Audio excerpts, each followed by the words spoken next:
Live from KSAT 12, Good Morning San Antonio starts right now. A neighborhood dispute spirals out of control overnight with 2 people slashed. Up next, what led to that violent fight?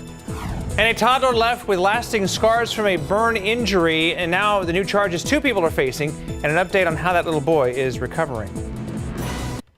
All right, good morning. Happy Monday. Welcome into GMSA. Starting your day off correctly. Got a lot of stuff to get to, as you can see. But first and foremost, we got to get over to meteorologist Justin Horn. We got to shape up what this bus stop forecast looks like. Yeah, and it's we're still in the rinse and repeat. So last week we dealt with pretty similar weather to this week's looking the same. So as you get out the door this morning and head to the bus stop, temperatures will be in the mid-70s. That's where we are right now, 74, mild morning. Stray shower this afternoon shouldn't be a big impact. We were talking 10% chance or less. So 91 and partly cloudy otherwise. And sunrise this morning will be at 7:19, so we're still a little over an hour away from that. Sunset at 7:39, 12 hours and 20 minutes of daylight. Rain chances. Again, 10% today. I think after today we hit a pretty dry stretch. I mean, not that today we'll even see much at all. Probably not even Friday. But Saturday and Sunday we do raise the rain chance ever so slightly. A few isolated showers and storms just based on the pattern that we're seeing setting up coming into the weekend. We're going to take a look at that. Plus, La Nina is kicking in for the winter. We're at it again. We've had really, like 3 out of the last 4 years where we've been in La Nina. What does that mean, though? We're going to talk more about it coming up in just a couple minutes. Now let's get over to RJ with a check-in on your traffic. All right, and a good morning to everyone out there on your Monday morning. Hopefully you guys are set to have a great work week. Let's give you a look here. 37th Alamo Dome, our bird's eye view of both directions of 37 right there. Another shot there of the Tower of the Americas there in the background. Traffic looking pretty good on 37 right now, but we do know that do expect things to get a little bit busier there. And we just saw a shot there of Fair Avenue. Good morning to all of our Highlands Owls making their way out this morning. I-10 right there, east at Huebner Road. Reports of a stalled vehicle. I'm not seeing anything that'll be kind of a major concern for our drivers on the northwest side of town. Let's get you to downtown because we had ongoing construction. 10 at Frio, traffic is moving along in and out of this one particular spot. That would be the notorious Fine Silver Curve. So let's check in with Alex Gomez right now and see how things are looking on the ground. Alex, how are things shaping up on this Monday? RJ, good morning and happy Monday. Things are shaping up pretty nicely now. A lot of the construction that we had last hour has wrapped up across the city, especially northwest of downtown. Fine Silver Curve has both lanes back open. Even the upper level of I-10 West is going to be back open at 2. That was actually closed an hour ago. But now I'm on the northwest side. I'm going to try that new flyover ramp, RJ, 1604 East down to I-10 East. I'm right here at that entrance, so let's see how it goes. But right now, northwest traffic still looking very nice, RJ. All right, thank you, Alex. And yes, that opened up over the weekend, a new flyover for our drivers on the far northwest side. Okay, Ernie, back to you. All right, gentlemen, thank you. New this morning, 2 people are in a hospital and detained after a stabbing overnight. This happened around 11 o'clock on the far west side of town in a neighborhood near Culebra Road and 1604. San Antonio police say that a man went next door to complain about a parked car and brought a knife that looks similar to a machete. Well, that's when we're told that there was an argument at the door, which escalated to a fight, and then that's when the knife came out. We're told the victim was cut on the face and the arm, and the suspect was cut in the hand. I now to a story that's really difficult to hear. These 2 people right here, Tyresha Robinson and Devian Marquis Wheeler, are behind bars this morning. Yeah, they're accused of pouring boiling water on a 2-year-old boy and not taking him to the hospital for months. Now, arrest affidavit says that in late May or early June, Robinson had just given her son a bath.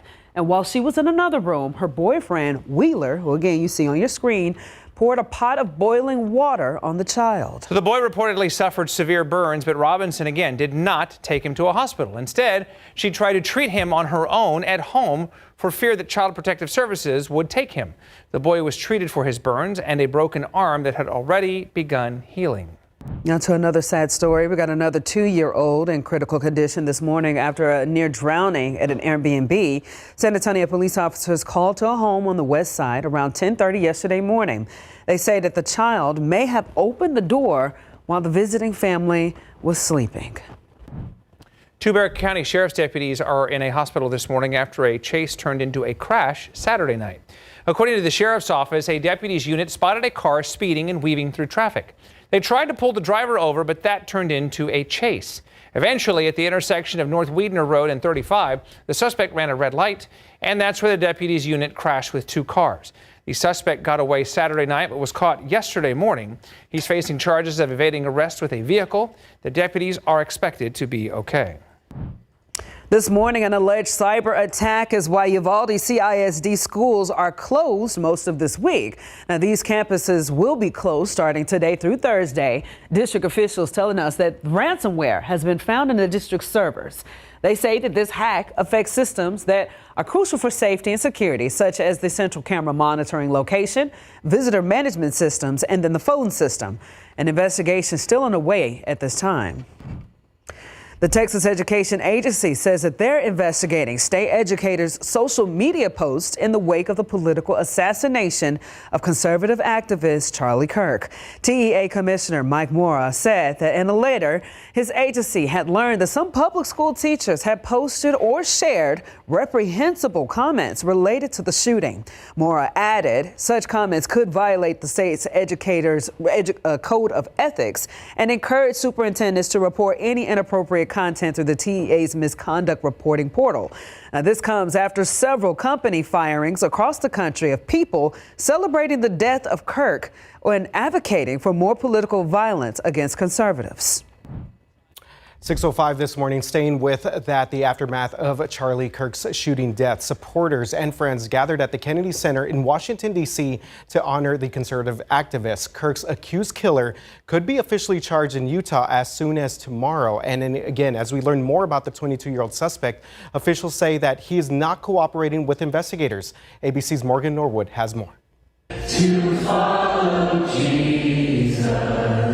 Hundreds gathered at the Kennedy Center in the nation's capital last night to remember Charlie Kirk. I speak on behalf of the president when I say President Trump loved you, Charlie. More details are emerging about Kirk's suspected killer, 22-year-old Tyler Robinson. Utah's governor says Robinson is refusing to cooperate with investigators. He has not confessed to authorities. He is not cooperating. But all the people around him are cooperating. Sources say Robinson surrendered after his father recognized him in these surveillance images and urged him to come forward. Authorities say when they recovered the shooter's shell casings, they contained messages. One read, "Hey, fascists, catch." Another referenced an Italian anti-fascist folk song. Investigators also confirming they've now interviewed Robinson's roommate, with whom they say he was romantically involved. His roommate was indeed a boyfriend who is transitioning from male to female, and that he is cooperating with authorities as well. Officials say Robinson had no military experience, but was proficient with a firearm. Multiple social media posts by his family show him posing with guns. About 175 yards from the podium to the shooting location. 175 yards. And would you have to be a pretty proficient marksman to be able to make it, given those conditions? Given the environment, that type of shot is not easy. President Trump continues to blame only the left for political violence, not referencing the Democrats targeted in recent months. But other Republicans are striking a different tone. You need to take the word radical and remove right or left. And radical coming from any direction is not good. Morgan Norwood, ABC News, New York. And this morning, the Trump administration is asking Congress for $58 million for security after the death of Charlie Kirk. The money would be used to boost security for the executive, judicial branches, lawmakers, and Supreme Court justices. Now, some members of Congress are canceling events until they feel safer. At the same time, the focus is on social media, with leaders calling for stronger rules to stop graphic violence from spreading, especially to protect kids. Okay, switching gears here. TikTok users, listen up, because this morning President Trump says he's talking with China about what's next for the social media platform. Now, these talks come just days before a big deadline that could decide if TikTok stays or gets banned in the United States. Congress wants TikTok's parent company to sell to an American buyer because of security concerns. The president has pushed back on the deadline before, though, and there's a chance that he could do it again this week.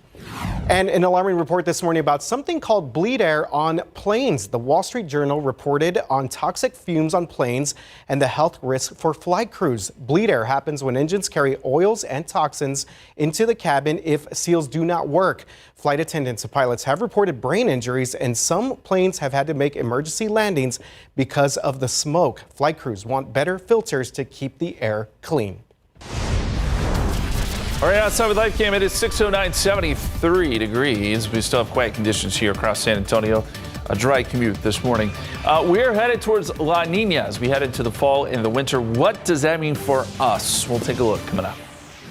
6:09 right now. Today marks the start of Hispanic Heritage Month and celebrations well underway. We'll tell you what local festivities to look forward to for the rest of the month. And from the type of gas you buy to how you drive, make sure you're getting the most out of your gas tank. After the break, some simple ways to save from the pump to your driveway. 6:13 right now. If you're feeling the pinch at the pump, get this. When it comes to gas prices, every mile counts. Correct. Consumer Report shows you how to stretch your fuel and your budget. We can't control gas prices, but we can control how we buy and use fuel. Start by checking apps like Gas Buddy to compare local prices. You'll often find the best deals at stations a little off the highway or at warehouse clubs and big travel centers. Consumer Reports also suggest looking for the top-tier gas sticker on the pump. That's the higher standard fuel offered at stations like Chevron, Costco, Exxon, Mobil, and Shell. And here's an easy money saver. Skip premium unless your car specifically requires it. For both convenience and safety, keep at least half a tank of fuel during cold winter months when there's a risk of shortages, like when a major storm is imminent. This also goes for holiday road trips when roads can be congested and slow moving. To stretch every gallon, start with your tires. Check the pressure regularly, especially in colder months when air pressure drops. Driving on underinflated tires hurts fuel economy, shortens tire life, and can even affect safety. And don't rely on the Eco Mode button. Consumer Report says it's no magic fix for saving gas.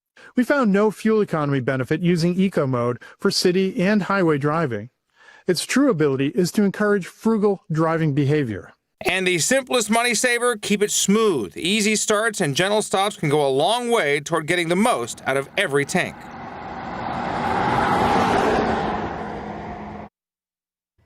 All right, and also pay attention to your car's aerodynamics. Remove roof racks and cargo boxes when they are not being used. All right, heads up, today is the beginning of Hispanic Heritage Month. The celebration runs through October 15th. The month-long celebration honors the history and vibrant culture of Hispanic and Latino communities. The Pearl will host Mariachi Mondays at Pearl Park every Monday from 6 to 7 p.m. The San Antonio Charro Association will host its 16 de Septiembre Charreada event from 3 to 6 p.m. on the 20th at 6126 Padre Drive. Tickets are $15 and children under 12 get in for free. RJ, have you ever been to a charreada? I have, yes. They're really nice. They're really cool. I have. Actually, went to, they had the, I think it's called the Jalapeno, which was at Frost Bank Center, where they have the Mexican rodeo and they also have the concert. Alejandro Fernandez. And during Fiesta, they have a great one too. That's a good time too, yeah. Viva. Good stuff there. Expecting a grito tomorrow. So let's see. I got to warm up. Yes. Thank you. All right. Yes, Mexican Independence Day there. I know there was a lot of celebrations over the weekend as well. All right. So we just talked about gas prices. Let's give you an update across the San Antonio area. $2.81 right now is going to be what you're going to be paying across the Bexar County area. That's actually up 7 cents from last week. And that's higher than what we're seeing across the state. Usually we see that kind of flip-flop. So a little bit concerning there as you start your work week. Now, nationally, we're still looking at $3.18. So no. We are not reaching those levels yet, thankfully. 281 right there at Wilderness Oak. Traffic is moving along.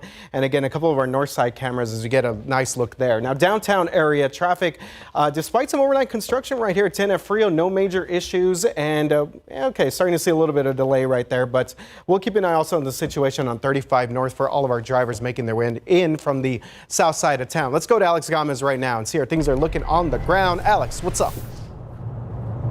Yeah, good morning, RJ. Even the north side has traffic moving along very nicely. Check out 410 eastbound. This is going to be near Broadway. So even if you have an early morning flight, you're going to be able to make it with traffic being this clear, RJ. Okay, good news there. Alex Gomez on the ground. And good news from my man Jay Horn. This Aggies getting it done.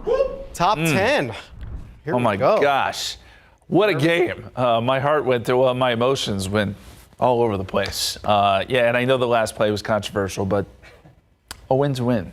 I'm going to take it. All right, 73 degrees right now in San Antonio, 70 in New Braunfels, 70 in Kerrville, 68 in Hondo. So there are a couple spots where we're dipping into the 60s this morning. I don't anticipate seeing that here in San Antonio, but not a bad start nonetheless. Futurecast does show a couple showers popping up today, 1 or 2. I mean, this is going to be super isolated. That's why rain chances are 10%. And if you see a shower, it will be very brief, but I can't completely rule that out, so I do want to mention that. As we look at the big picture here across the country, big area of low pressure up here across the northern tier states. That's where all the action is going to be really over the next week or so. We're just too far removed from any real good energy here. That's the low up there. But that said, high pressure it kind of scoots off to the south and west a little bit. And the flow is such that we'll begin to get flow out of the north and west coming up Saturday, and probably even into Sunday we'll get a northerly flow. Usually this is pretty good for us. It can help to generate some isolated stuff. So that's why I've brought rain chances up just a little bit over the weekend. Not enough to where it would, interrupt your plans or anything like that. But I do think that we may have a little bit better coverage. That'll be something to look forward to this weekend. Something perhaps not to look forward to is what may unfold as we look into the fall and winter months. So all indications are NOAA put out a forecast a couple days ago that we are moving back into a La Nina pattern. What does that mean for us? Typically it means drier than average. You get the jet stream a little bit further to the north, and that's where you have more of the action is further north, and we tend to have some pretty dry conditions. So that's likely.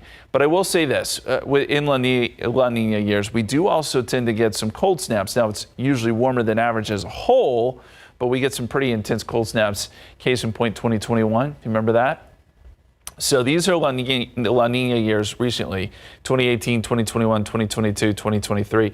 We had a 3-year stretch there. 2024, we went into El Nino, and then last year we were neutral, and now we're going back to La Nina. So we have not seen really a good El Nino year in a while. All that to say, it could be drier as we head into the winter months. So just a heads up there. Extended forecast, we got low 90s across the board. I mentioned those small rain chances Saturday and Sunday. Otherwise, remaining fairly unremarkable. All right, our just ask Justin. I just did the forecast. I don't know why I said that. All right, which animal is known to assist in the reproduction of oak trees? And I bring this up because there are acorns everywhere. So I give you a little hint there. We're talking about acorns. One of these animals is really good about sort of replanting the acorns. There's another hint for you. So is it raccoons, squirrels, deer, or wild pigs? Squirrels lead the way, 67%. You can go to vote, ksat.com/poll, or scan the QR code. I feel like this one is too good to be true. But then again, I'm thinking way too hard into it. Okay, we'll figure it out. Don't overthink it. We'll find out a little bit. Too. All right, 620, 73 degrees outside right now. Stick around. We got so much more coming your way on GMSA. In this morning's GMA First Look, it's the inspiring story of friendship playing out on the sidelines of tonight's Monday night football game. It's always been love when I seen him, and we always had a good connection. Azeez Al-Shire! Houston Texans star Azeez Al-Shire and the coach who changed his life when he was just a teenager. This year reunited on the same team, and this morning they're telling their story to GMA. So now you're pulling the rope in the same direction. You're on the same team here. What is that relationship like, the working relationship? Yeah, I mean, it's great. I get to see him every single day. Get to smile, get to say good morning to him, get to compete against him. We get to talk out on the field. There's plenty of interactions. And coming up at 7 a.m., we'll have much more with NFL star Azeez Al-Shire. Plus, Troy Aikman joins us live for our GMA Monday Night Football Countdown. With your GMA First Look, I'm Will Reeve, ABC News, Houston. Oh, okay, 6:24 right now. School's back in session. And again, we want to help you guys give some love to the educators that are making a big difference in our schools right now. It's your chance to nominate your favorite educator at your school or your child's school for KSAT's Educator of the Month Award. You can start by scanning that QR code on your screen. You're going to be seeing it all throughout this month. You can also visit our website at ksat.com and search Educator of the Month. Okay, 625, 73 degrees outside. We got to look at some of the musicians who donated their time to Kerrville this weekend, plus a look ahead at city council meetings happening in Kerrville and Ingram today. All right, happening right now, drive cam behind a cement truck. Alex Gomez doing his thing on this Monday morning. We'll check in with him, and RJ, get you on time with traffic coming up. Live from KSAT 12, Good Morning San Antonio starts right now. 6:30 coming up on your Monday morning. Again, thanks so much for waking up with us. Starting the week off on a good foot. Oh, yeah. Got a lot of winners in the category. The Cowboys Monday Cowboys. Victory morning. Yes. And it's the Eagles, too. And you've got the Texans on Monday Night Football tonight on this very channel. Yeah, so all that to say, we may be winners in the football world, but Justin is bringing in the W's from the sports and the weather world. Nice done. Nicely done. Bringing in the Dubs, my Aggies, and I hope to bring you a winning forecast. Yes. 75 degrees at 8 a.m., 77 at 9 a.m., 80 at 10 a.m. Partly cloudy today. Notice by the afternoon we start to bring in that chance for a stray shower. It's a 10% chance, so it's not great, but it is there. 92 is where we end up, so that's about where we've been over the last week or so. Sunrise will be at 7:19 this morning. Sunset 7:39. Total sunlight 12 hours 20 minutes. So our sunrise is just about 50 minutes away. Let's talk about the month of September. We started off the month with some very hot temperatures. Then we had a bit of a, if you want to call it that, a cool spell. Saturday, the 6th, 7th, and 8th, we had a front come through. We had some rain. And then since then, we have been either average or above average, and I suspect that this week will be above average as we head into the weekend. So it's been rather warm, but manageable.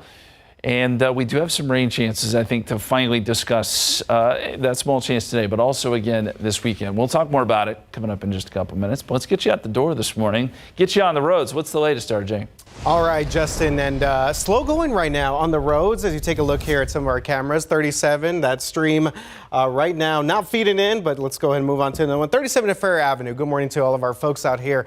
Southeast sides of town, Southeast Military over by Highlands High School. Good morning to everyone out there. Our Owls making it out this morning. 35 northbound right here. Still dealing with overnight construction, actually ongoing construction for the most part, but at least that construction does clear out once you pass Cesar Chavez and make your way to 10. But still seeing a little bit of delays there for our folks making their way in from parts of Burbank High School, 90, 10, and 35 there as well. Earlier, we had reports of a stalled vehicle eastbound 410 right here at Callahan Road.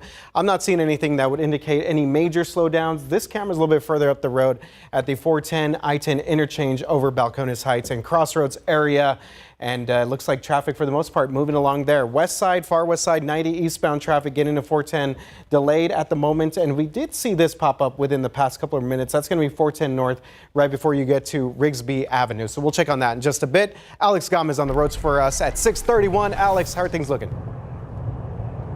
Yeah, good morning, RJ. Well, the northeast side is clear of construction. Check this out. I'm on 35 southbound near Walsham, and it's been pretty smooth since I left 1604 on the greater northeast side. So I'm going to head on down just east of downtown. I'm hearing of a reported minor accident on I-10 near Walters. Again, that's east of downtown, but I'm headed that way, RJ.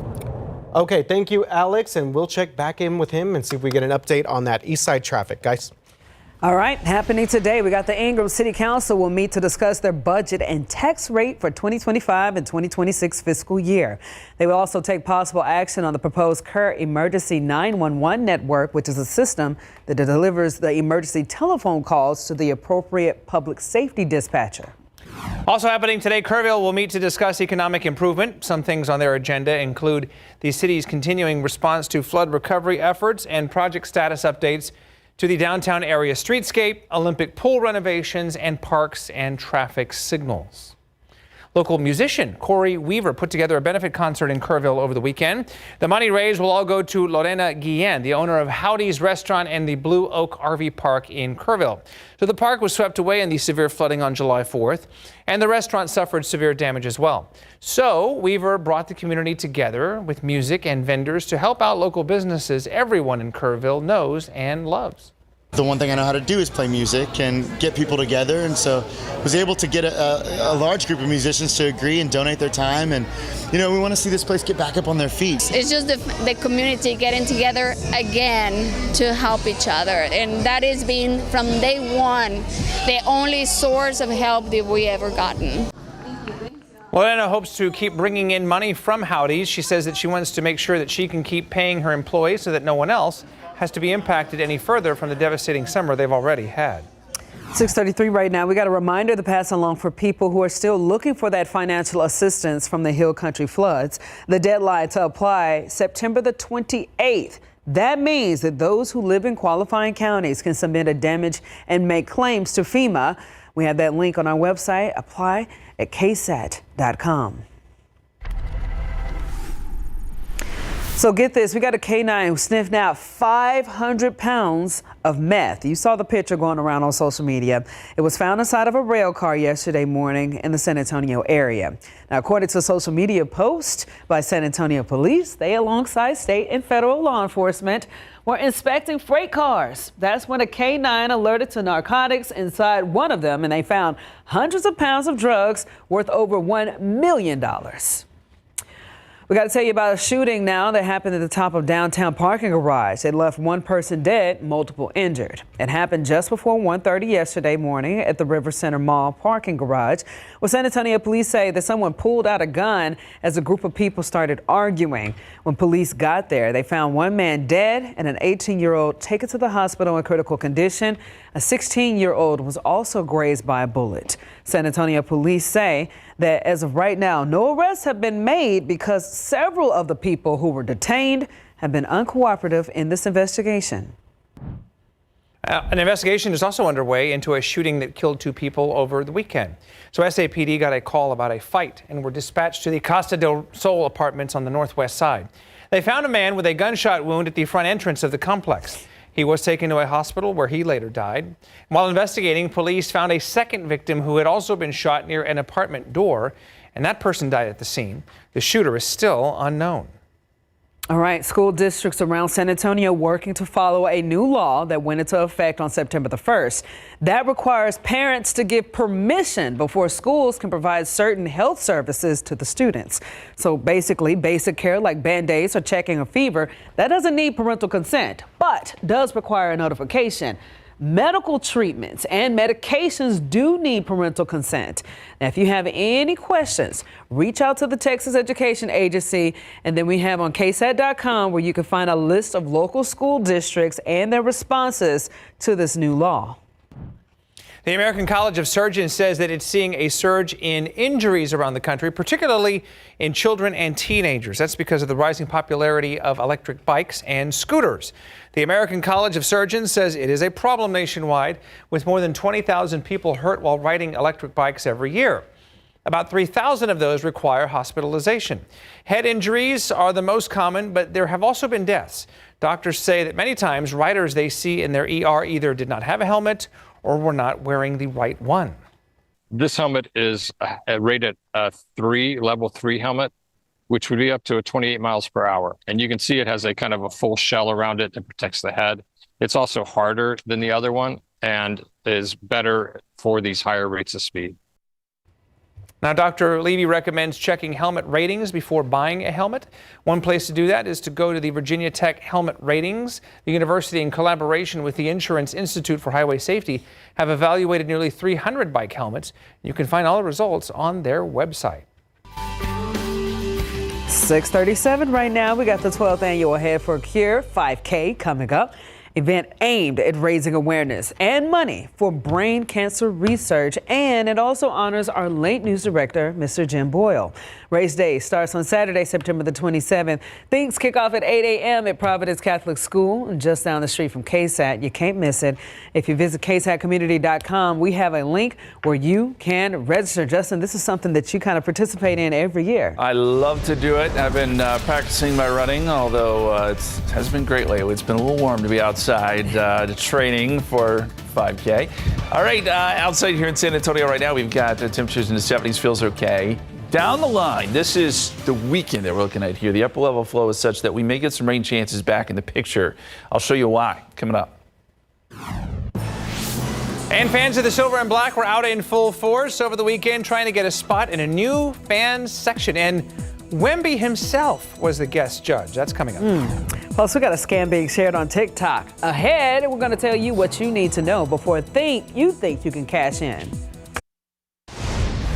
Welcome back. Check your clocks right now. It is 6:41. TikTok videos claiming free money from Zelle or Cash App just for filling out a government form. Well, Consumer Reports warning you that it's simply not true.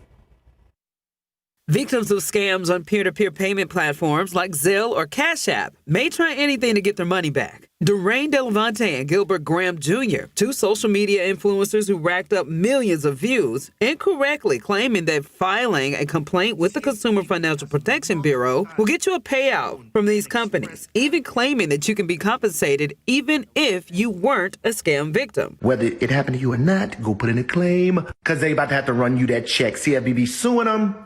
They make it sound easy, even offering complaint templates for $77 and things like a credit repair guide for $24.99. So with the CFPB losing funding, there's just not much oversight right now. And these influencers are jumping on that. They're really going after people who are struggling financially.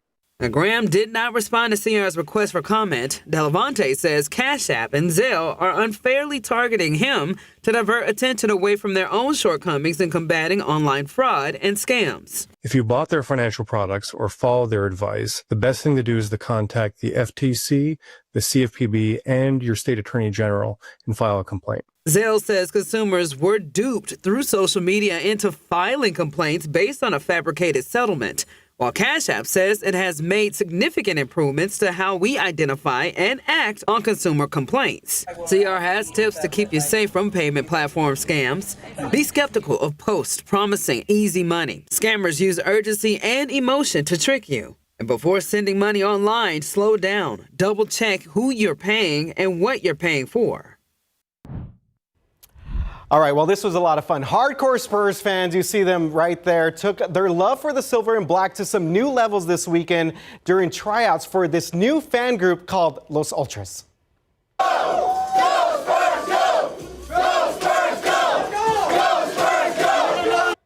All right, here we go. Hundreds of fans lined up early Sunday morning at the Freeman Coliseum to show off their Spurs spirit. Wemby was even there to judge these Spurs superfans in person. Look at Wemby sitting on his throne right there. The group will have around 70 people who will be some of the loudest and rowdiest fans at this year's home games. It's not going to be my thing. It's going to be the team's thing and the fans' thing. And I'm just trying to use the power I have to make things move, and to allow the community to have this fun and to have this experience. Spurs Nacho!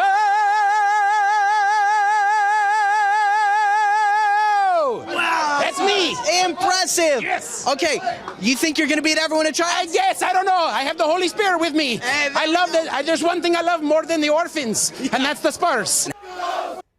Okay, and that, of course, is a play of Nacho Libre right there. Each fan selected pays $1,000 to be part of this group, but that will cover all home games and other cool benefits. The Spurs say that they will reach out to some of the finalists within the next week or so.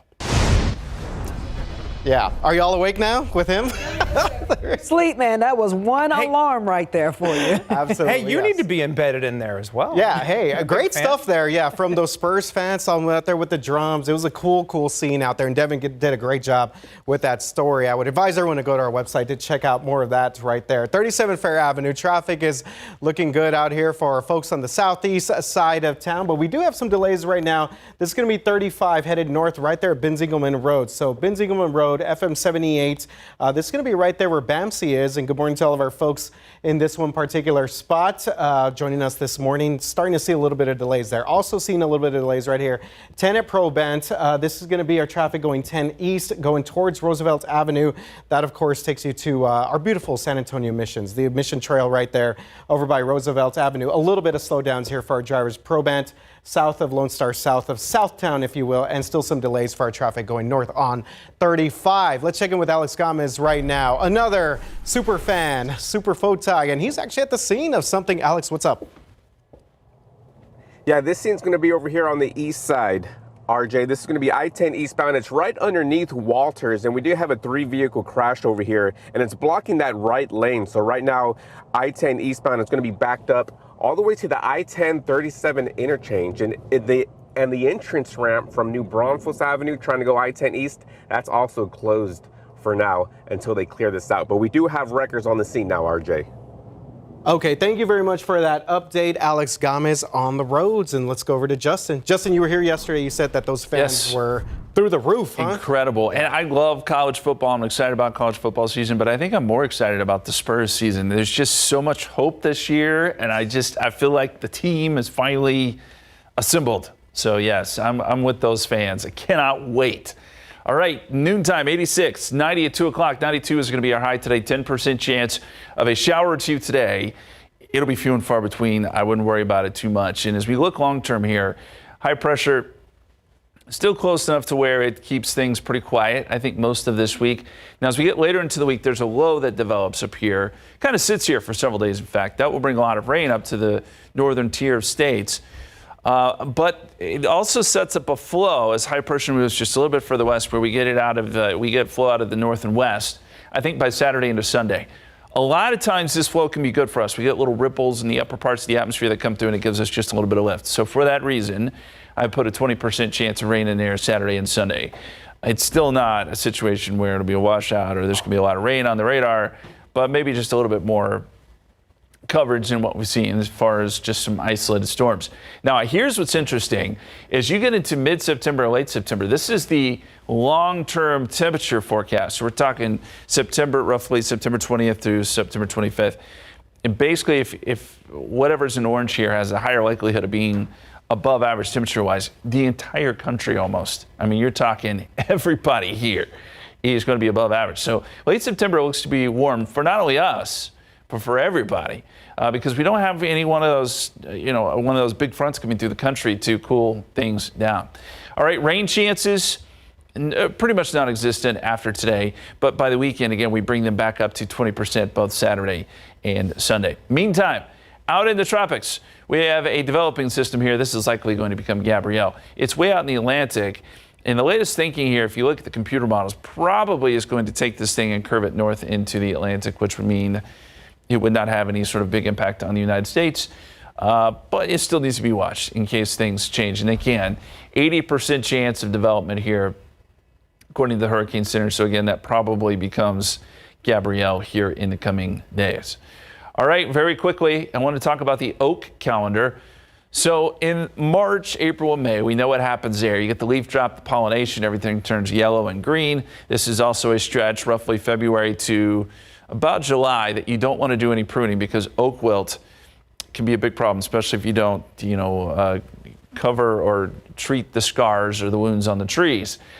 We are here, though. So this is the fall part of things in the life of an oak tree, where we get the acorns to drop, and they're really starting to drop if you've been around any oak trees. So just a heads up. That leads me eventually to my Just Ask Justin question. Very quickly, though, I want to take a look at the 7-day forecast, which again is rather unremarkable, but low 90s all the way through with those rain chances, again, returning by the weekend. Okay, now on to Just Ask Justin. And yes, it is about the oak tree and those acorns. Which animal is known to assist in the reproduction of oak trees? Is it raccoons, squirrels, deer, or wild pigs? What do you think? I'm going squirrels, man. I think the people are, based on my front yard, I think the squirrels as well. Yeah, you guys can't go wrong here. The audience seems to always be right these days. All right, so it is squirrels, yes. It's what's interesting about squirrels, and I didn't know this. They collect and bury thousands of acorns every year in the ground, but they forget about 25% of them. Mm-hmm. They can't remember all those 1,000 acorns that they buried.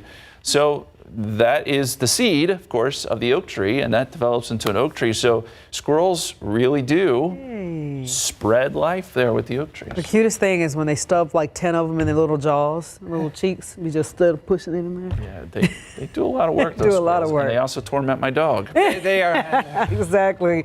All right, guys, it is 6:50 right now. We're looking at 73 degrees outside. More to come here on GMS Today. Don't go away. All right, Whataburger fans, Burger Boy fans, check it out. Today is National Double Cheeseburger Day. And while the hamburger sandwich first appeared in the 19th or early 20th century, there's dispute over exactly where that happened. But regardless of that debate, Ernie, no doubt that the burger has become a culinary icon in the U.S. That is true. Over the years, burgers have gotten bigger with essential added-on ingredients like cheese and bacon. To celebrate today, it's suggested you grill out or share pictures of your meal at your favorite burger joint on social media or KSAT Connect. Yes. Delicioso. RJ, how are we looking outside? Yeah, guys, and give me Babe's Old Fashioned. Also, Last Place Burgers over by Roadmap. Legitimate burgers. The smash burgers there are phenomenal. 281 at Borgfield on the far north side of town. Traffic is moving along here. And another shot there, far north side. All right, so we are dealing with some activity right here. This is going to be New Braunfels Avenue. Basically, that crash that Alex was at 10 East right there at Gevers Road. So again, keep that in mind. We are seeing some major delays for our drivers making their way on I-10 right now. Let's actually go to Alex Gomez right now and see how things are looking on the ground. Alex, what can you tell us? Yeah, good morning, RJ. Well, this scene hasn't cleared yet. You can see we still have wreckers right here, and this is going to be I-10 eastbound right underneath Walters Street. And right now we do have the right lane blocking, which is why traffic is backed up from Walters all the way back to now Presa Street, RJ. All right, thank you, Alex. That will be affecting all of our drivers around South New Braunfels as well. All right, Justin, how are we looking outside on this Monday morning? We got mostly clear skies. Nice sunrise starting to take shape here. Temperatures in the low 70s will be near 86 by noontime, 90 at 2 o'clock. There is a very, very small chance of a shower today, but can't rule it out between roughly 2 and 6 p.m. 92 will be your high, and look for quiet conditions this week with another rain chance showing up this weekend, guys.